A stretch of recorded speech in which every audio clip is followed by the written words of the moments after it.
Rais wa Zanzibar na mwenyekiti wa Baraza la Mapinduzi Dr. Hussein Ali Mwinyi amemwapisha ndugu Mansura Mosi Kassim kuwa katibu wa Baraza la Mapinduzi na katibu mkuu kiongozi wa Serikali ya Mapinduzi ya Zanzibar aliyoteuliwa hivi karibuni.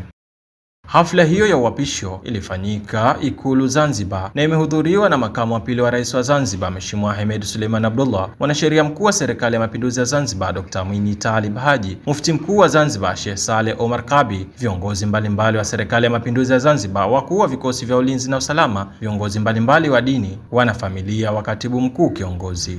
Mimi Mansura Mosi Kassim naapa kwamba nitaitumikia vyema na kwa moyo thabiti Serikali ya Mapinduzi ya Zanzibar katika kazi zangu za katibu mkuu wa Baraza la Mapinduzi, na kwamba isipokuwa kwa idhini ya Rais wa Zanzibar na mwenyekiti wa Baraza la Mapinduzi, sitatoa siri za Baraza la Mapinduzi au taarifa au habari yoyote niliyopewa kama katibu wa Baraza la Mapinduzi au kitu chochote nitakachokijua kutokana na kazi zangu za ukatibu wa Baraza la Mapinduzi, na kuomba Mwenyezi Mungu unisaidie.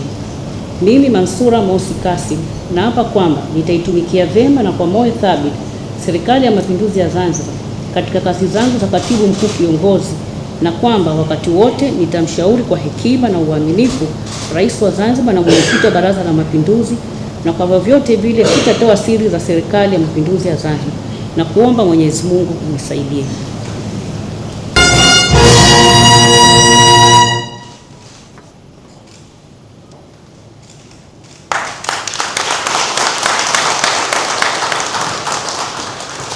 Akizungumza baada ya kuapishwa, ndugu Mansura Mosi Kassim amesema atahakikisha anashirikiana kwa karibu na watumishi na viongozi mbalimbali wa serikali ili kutekeleza kwa ufanisi mipango na malengo yaliyowekwa. Namshukuru Mheshimiwa Rais kwa kuniamini katika kunichagua katika nafasi hii. Na mimi tu ni waahidi wa Zanzibari kwamba nitafanya kazi kumsaidia Mheshimiwa Rais kuhakikisha kwamba tunatekeleza yale yote ambayo serikali imejipangia na kuhakikisha kwamba tunaleta maendeleo Zanzibar.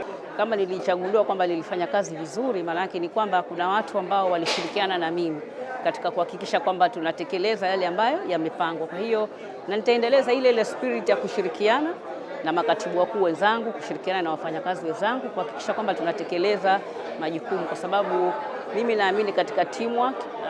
Hakuna mtu ambaye anaweza akaleta mabadiliko peke yake, ni nguvu za wengi. Kwa hiyo mimi tu niwaahidi kwamba nitashirikiana na wenzangu wote kuhakikisha kwamba tunatekeleza yale ambayo yamepangwa na tunaleta maendeleo katika nchi yetu. Kuambia wanawake ni kwamba ni kufanya kazi kwa bidii. Nadhani sasa hivi tutoke katika ile ya kusema kwamba wanawake tutizamwe kwa kupewa nafasi maalum. Yaani tufanye kazi kwa bidii na mashirikiano.